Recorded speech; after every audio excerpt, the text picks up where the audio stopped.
Logo shot, logo shot, logo shot. Enter frame, sit, look at camera, hello! Welcome back to the channel. It's Wolffie with Cranky Jew Reviews, a channel where we wine and dine and kibitz about products that we may or may not need, but we sure think we do. I will do my best to obsess over these things so that you don't have to, and I'll be as honest as I can about what I find. All I ask in return is that you like the videos if you like them, subscribe if you find this content helpful, and come along on this ride with me, and let's see what we learn. Today, we will be talking about travel backpacks. Those carry-on style backpacks that are like suitcases, they open like suitcases, but you wear them on your back. I head to Japan next week, and I felt it was time to re-examine my backpack strategy. I will report back to you on how it all went after the trip. But for now, to my right, just off the camera, there is a giant stack of backpacks. So who are these things even for? Who needs a travel backpack? What's wrong with a regular old suitcase? I travel the world a lot. I hate having to lug around suitcases everywhere I go. Subway platforms, trains, planes, automobiles. I started to think, hey, this one bag travel trend might be for me, and it could be for you as well. So what are our needs here, people? We need a secure place for our belongings, right? Want to be able to strap them down. It needs to open like a suitcase, toiletries, room for an extra pair of shoes. We need a separate tech pouch, at least in my case, for a laptop. I work all over the world. Probably some extra compartments if I need microphones with me, either this one or professional microphones for a recording session I'm doing. For this episode, we looked at backpacks ranging in price from $25 up to $100. Spoiler alert, in the carry-on or travel backpack space, you really do get exactly what you pay for. All these low-cost options have one thing in common: quality. And it's bad quality. Some of these bags have thousands and thousands of glowing reviews, and my first thought was, somebody's paying for those. And sure enough, when you go through the reviews, you can see the ones that are labeled sponsored or received product for this review. So take it with a grain of salt when you see these glowing reviews, because I can tell you these are not glowing bags. Not all of them. There are a couple of standouts, and we'll get to those. If it seems like I rushed through some of these, please know it's because many of them seem identical, or at the very least to be made in the same factory. Let's do this, mishpacha. First bag. The Tang Coral 45 liter. It looks like a copy of the very popular Cotopaxi Alpha 35 liter and the Core Surf Island Hopper, but it doesn't feel the part. I love the inside. It's orange and it's easy to see things, but it's a huge bag. The quality doesn't match those other brands, and it's $65. I think we can do a little better, spend a few more bucks, and get something that I really want in a bag. So, no. Next we have the Mateen. Mateen is the darling of YouTube reviews. It sells for $36. There's almost 5,000 reviews online. I'm gonna let you know a little secret. It's not great. Very little padding for your laptop. Also these straps, super thin. So I would trust it for a trip and a half. But overall, if you're gonna be doing a lot of lugging around heavy gear, forget it. It just doesn't have it. Now, again, 36 bucks, great reviews, but it feels cheap to me. Next, we have Kuwa's. It's a viral TikTok bag. I've seen it a lot. Nice clips, nice outside materials, so a little better. It's $40. It's got 18,000 glowing reviews. Opens like a suitcase, although it tapers in at the top, which is a bit odd to me in this space. Gigantic shoe bag. So if you're bringing gigantic shoes, this bag might be for you. The materials are a little better. It has these load lifters, which is nice. It's got the secret compartment that'll stand next to your back and some padding.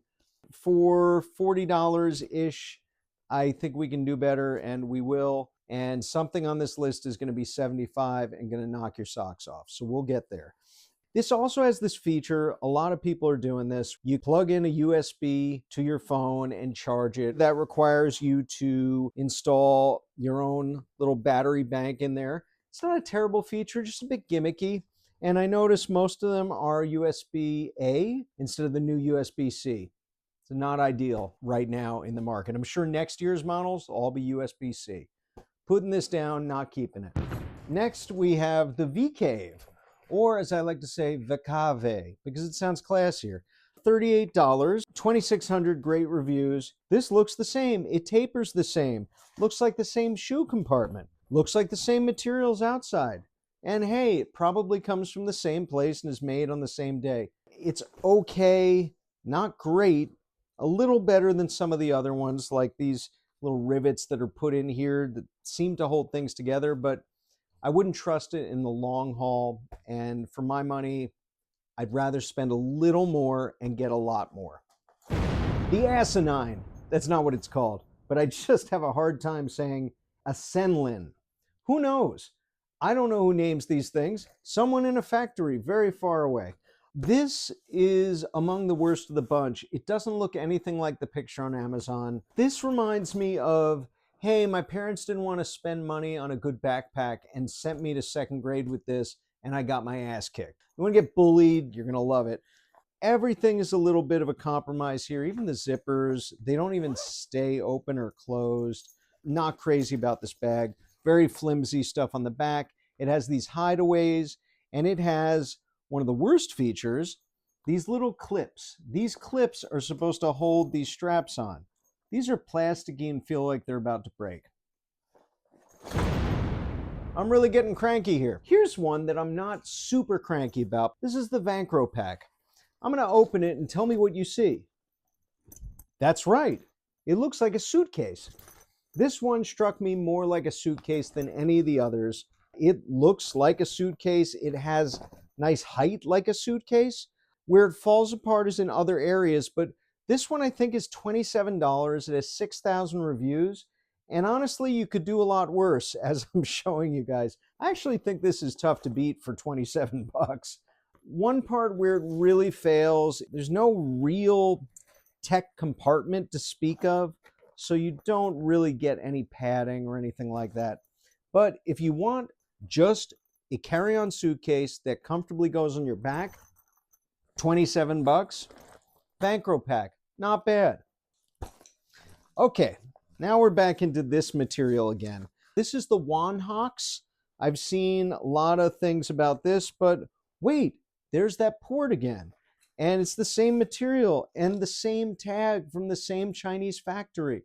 So I think this is the same bag as some of those others. $28, 12,380, great reviews, but again, underwhelming. No offense to the great Wanhawks. Now, how about a completely different kind of bag? It is still a backpack. It is still going to get you where you want to go. It's going to store lots of stuff, but it's not emulating a suitcase as much as it feels like a well-organized duffel bag. And before I show you what I think is the best of the bunch today, I'm going to show you the cheap imitation of the best of the bunch. Do yourself a favor and avoid garçon. Even if it sounds classy to you, you're like, oh, well, you know, I got a garçon. That's not a good thing. You don't want it. Garçon is French for not good. Garçon is a terrible Tom Talk copy that is hot garbage in a travel bag for only $52 and a measly 34 unenthusiastic, lukewarm reviews. The last batch of bags clearly made me cranky. And since you're watching this, the finished version, what you don't know is I've recorded all this 3 times and had problems recording, so I'm extra cranky. But one thing that doesn't make me cranky is today's best bag. This is the Tom Talk T66 Navigator. Sounds like a Terminator, feels like it's built like a Terminator. This is great. Much better materials. They actually name the materials they use, whether it's the 1680 nylon, the YKK zippers. This feels like a $300 bag. And yet, on sale, it was $75. Now, this is one thing I don't like about it. Little thing. It's just a big black hole. This is such a good looking bag. And these components are great, super strong, great padding for the tech pocket. And look at all this padding on the back. So we just showed you a lot of bags. Which one did I keep and why? All the bags made me cranky, except for the TomTok. For $80, nothing is close to it in its class. We're going to Japan. TomTok, me, and you. Get the TomTok if you have the 75 bucks. If it's just too pricey, you can go with one of the other ones I mentioned. Down below, there's going to be links to all those bags, because a bag that wasn't perfect for me might be your perfect bag. If you found the video and content helpful in any way, do me a favor. We're trying to launch this thing. I don't want to be a cranky Jew forever. I want to be swanky and thanky. Let me know what you think about these bags. If you've tried one, or if you're gonna try one, hit the links below. Go buy one. They're cheap. Please like and subscribe. It's what keeps me from becoming cranky. But today, we're not only cranky, we found a bag that I think is pretty swanky, the TomTok T66 Navigator. This is Wolffie on Cranky Jew Reviews. We'll see you soon.